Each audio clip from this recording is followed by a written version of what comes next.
front. Luc La Liberté, tu nous as manqué, cher ami. Rebonjour, re-bienvenue parmi nous. Fais-nous plus jamais ça. Ouais, fais-nous plus jamais ça. C'est le dernier été. C'était réciproque. C'est le dernier été où on va tolérer, Isabelle et moi, à l'animation, que tu nous fasses ainsi faux bon. Mais j'espère que les vacances ont été bonnes.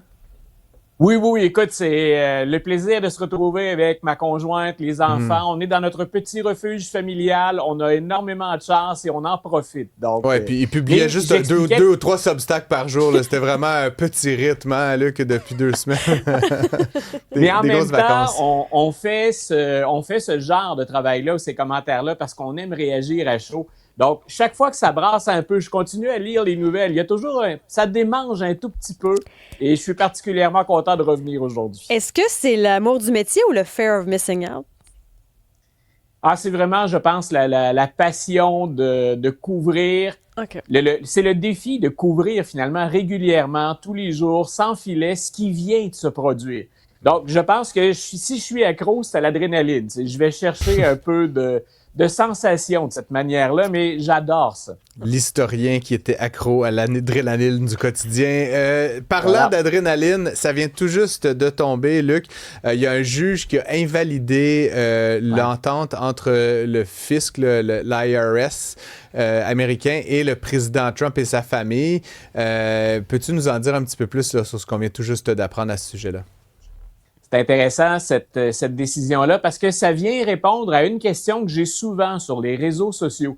C'est-à-dire que souvent, ce qu'on me dit, c'est « Monsieur La Liberté » ou encore « Luc, comment se fait-il qu'on laisse faire ça? » Et j'ai toujours 2 réponses à offrir. C'est, tant que c'est au plan politique, c'est difficile de sanctionner l'administration ou de la ramener à l'ordre, tant et aussi longtemps que les républicains sont loyaux, fidèles, même devant ce qui parfois est inacceptable.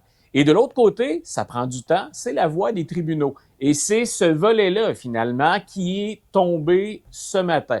Donc, on se rappellera peut-être cette histoire. Donc, l'administration Trump, le président Trump qui dit au service du revenu américain, « J'exige, je vous poursuis pour des milliards de dollars pour une fuite de renseignements. » Il laisse tomber cette poursuite au moment où son administration, son ministre de la Justice, négocie avec le revenu en disant, écoutez, on va créer un fonds d'indemnisation d'1,7 milliard de dollars et on ne pourra plus désormais mener des enquêtes contre la famille du président, toujours en lien avec les revenus. Donc, on a le président comme personne, on a le ministère de la Justice et on avait le service du revenu. Et déjà, je me souviens qu'il y avait des légistes qui disaient, c'est pas tout à fait normal qu'une administration soit impliquée dans une poursuite contre un service qu'elle dirige. Et finalement, rappelons-nous que ce fameux 1,7 milliard de dollars, ce ne pouvait plus être un fonds d'indemnisation. Mais ce qu'on a affirmé aujourd'hui, c'est ça ne peut pas non plus être une passe gratuite accordée à la famille du président pour d'éventuelles enquêtes. Et ce que la juge a complété comme information dans son jugement, c'est nous allons recommander que les avocats de Donald Trump soient maintenant et à comparaître devant le barreau de la Floride pour d'éventuelles sanctions. Donc, ce que les gens percevaient de l'extérieur, ce n'est pas normal qu'un président négocie ou que son ministère de la Justice ou son département de la Justice négocie directement avec le service du revenu. Ce qu'on considérait anormal, ce que vient de valider la juge, c'est effectivement anormal, ça ne devrait pas se produire. Et les avocats du président impliqués là-dedans, on pense que le barreau de la Floride devrait sévir ou à tout le moins étudier leurs dossiers puis leurs actions.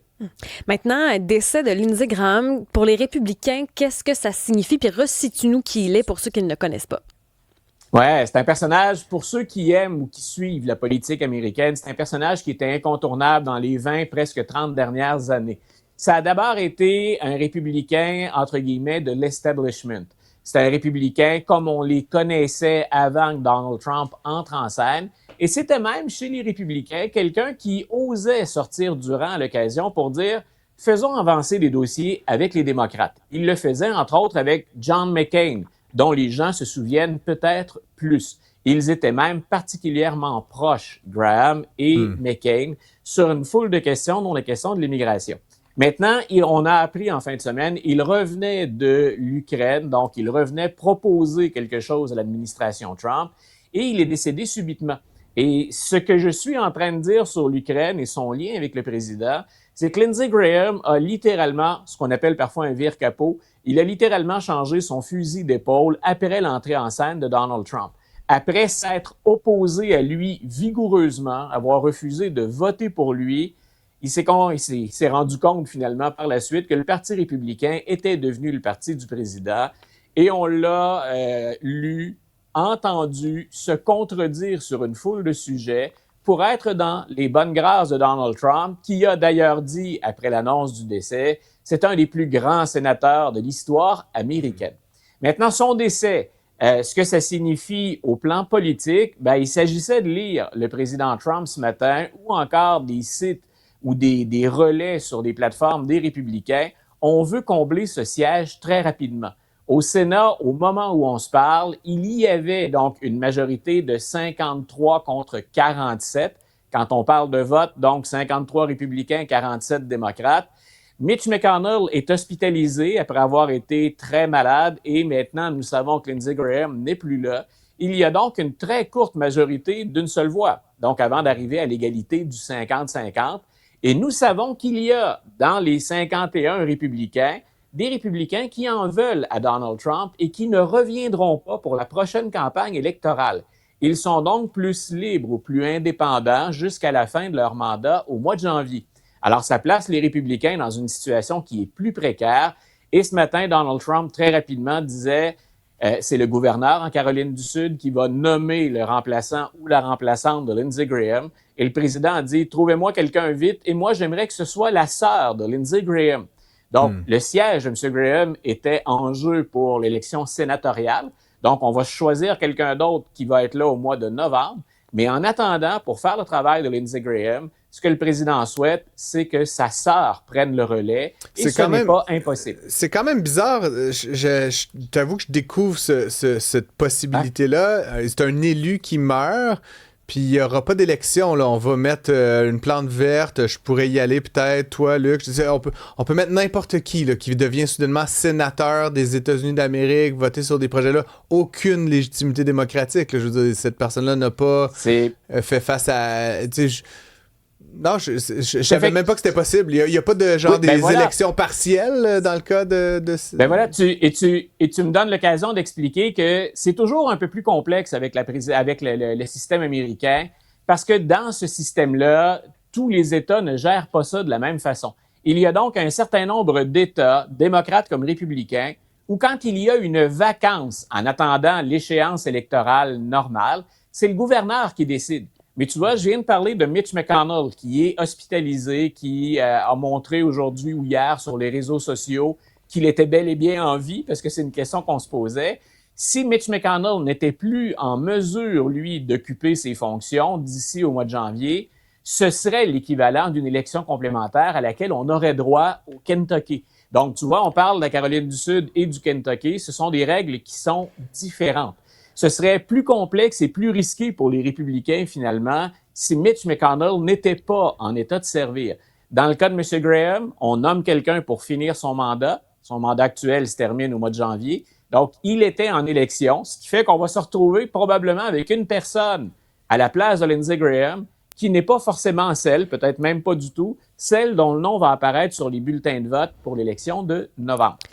Un autre sujet qui a fait réagir, c'est l'accord concernant le pont international Gordie Howe. Il y a même Serge qui m'a écrit un peu plus tôt aujourd'hui, qui m'a envoyé différents articles pour me dire « faut que vous parliez de ça dans votre émission ».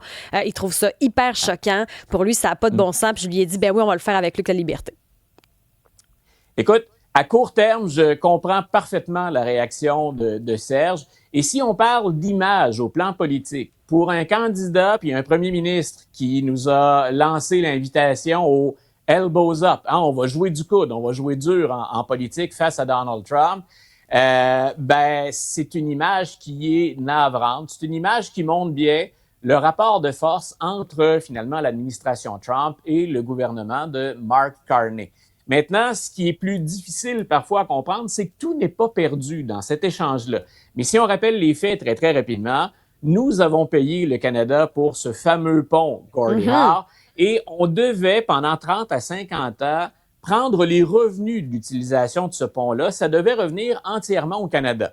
Maintenant, ce qu'on vient de faire après les négociations, c'est de dire on va partager tout de suite les revenus du pont à part égale. Ben oui. Quand on va regarder à moyen et à long terme, la hausse du commerce, de l'activité commerciale qu'on va attribuable finalement à l'ouverture de ce pont-là, fait qu'on va éponger ça et que ça va nous apparaître avec le temps pas mal moins difficile que ça ne l'est présentement. Mais en termes d'image, c'est catastrophique. Donald Trump qui se fout finalement des ententes qui avaient été signées jusque-là, qui a même freiné, dit-on, l'ouverture du pont Gordie Howe parce que une famille amie possède le pont Ambassador qui est tout près.